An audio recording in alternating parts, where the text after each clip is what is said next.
for you to help you get settled in on your first night. I actually worked in that office before you. I'm finishing up my last week now, as a matter of fact, so I know it can be a bit overwhelming, but I'm here to tell you there's nothing to worry about.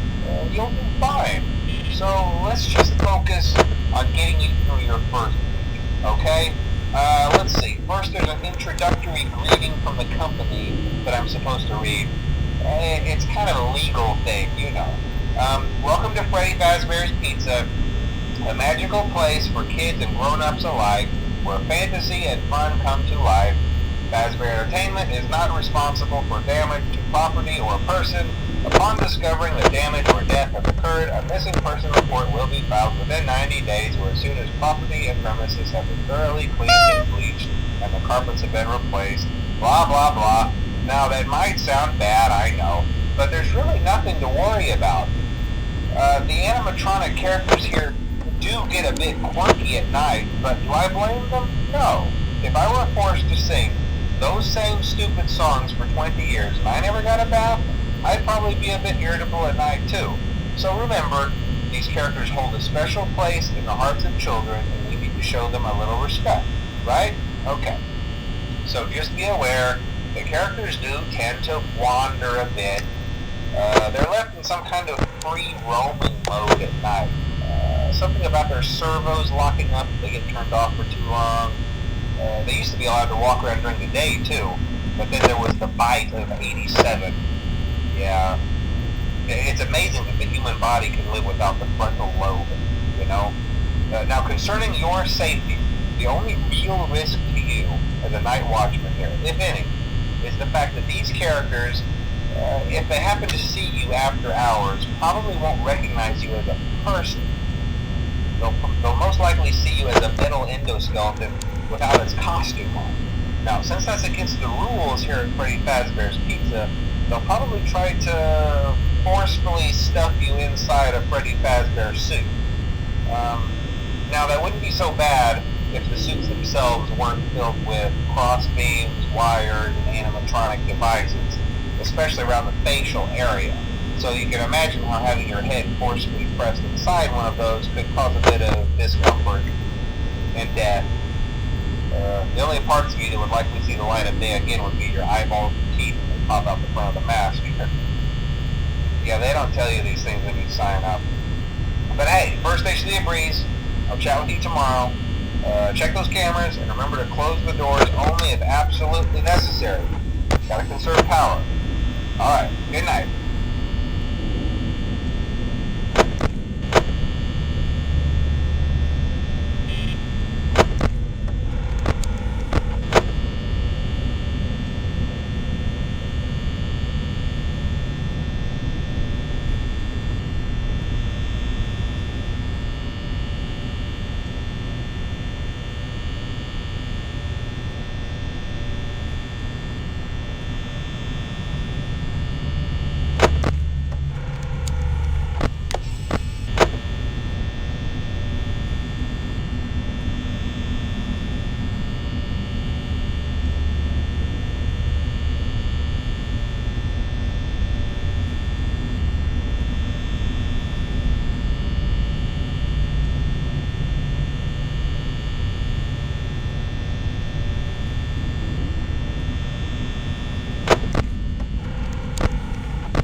day 2. Congrats. I won't talk quite as long this time since Freddy and his friends tend to become more active as the week progresses. It might be a good idea to peek at those cameras while I talk, just to make sure everyone's in their proper place, you know. Interestingly enough, Freddy himself doesn't come off stage very often. I've heard he becomes a lot more active in the dark, though, so hey, I guess that's one more reason not to run out of power, right? I also want to emphasize the importance of using your door lights. There are blind spots in your camera views, and those blind spots happen to be right outside your doors. So if you can't find something or someone on your cameras, be sure to check the door light. You might only have a few seconds to react. Not that you would be in any danger, of course. I'm not implying that. Also, check on the curtain in Pirate Cove from time to time. The character in there seems unique in that he becomes more active if the cameras remain off for long periods of time. I guess he doesn't like being watched. I don't know. Anyway, I'm sure you have everything under control. Talk to you soon.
Most people don't last this long. I mean, you know, they usually move on to other things by now. I'm not implying that they died. That's not what I meant. Anyway, I better not take up too much of your time. Things start getting real tonight. Hey, listen, I had an idea. If you happen to get caught and want to avoid getting stuffed into a Freddy suit, try playing dead. You know, go limp. Then there's a chance that maybe they'll think that you're an empty costume instead. Then again, if they think you're an empty costume, they might try to stuff a mental skeleton into you. I wonder how that would work. Yeah, never mind. Scratch that. It's best just not to get caught. Okay, I'll leave you to it. See you on the flip side.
send you a message tomorrow. It's been a bad night here for me. I'm kind of glad that I recorded my messages for you when I did. Hey, do me a favor. Maybe sometime you can check inside those suits in the back room. I'm going to try to hold out until someone checks. Maybe it won't be so bad. Yeah, I always wondered what was in all those empty heads back there.